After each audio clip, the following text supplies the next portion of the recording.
देखरेखीमध्ये हा कार्यक्रम पूर्ण आपल्या जिल्ह्यामध्ये चालू आहे। मूळतः वारंवार रिपीट करतो की या कार्यक्रमाचा उद्देश कार्यक्रम करून मोकळे होणे नाही,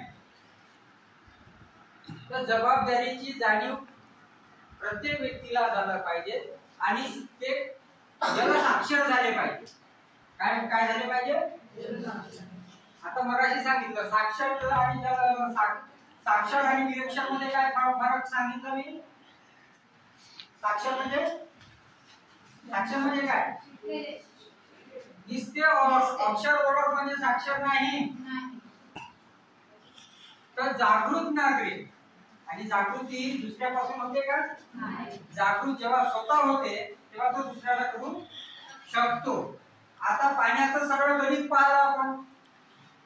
आपल्या गावात समस्या का निर्माण होत आहे? पाण्याची पातळी खोली का चाललेली आहे? पाणी पुरवठा योजना का अपयशी होत आहे? सरकारच्या तिजोरीवर ताण का वाढत आहे? ह्या सगळ्या गोष्टी मग याच्यावरचे उपाय पण आपण सांगितले आहेत थोड्याफार। तर ते उपाय अंमलबजावणीत आणत असताना ग्रामपंचायतकडे निधी खूप आहे का? खूप आहे का? नाही, मोजके पैसे आहेत।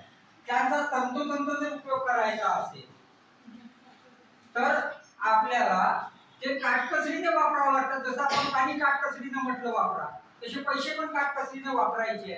आणि पाण्याच्या अनुषंगाने जर आपल्याला भविष्यामध्ये शाश्वत पाणी पाहिजे तर ते काटकसरीने वापरत असताना त्याचं अंदाजपत्रक सुद्धा आपल्याला करणं गरजेचं आहे। कारण अंदाजपत्रक का करायचं सांगा बरं? का करायचं अंदाजपत्रक? नुसतं भाषण होऊ नये। आपण अंदाज करत असताना कशासाठी करतो? पूर्व नियोजन। कशासाठी आपण आराखडा किंवा नियोजन कशासाठी करतो?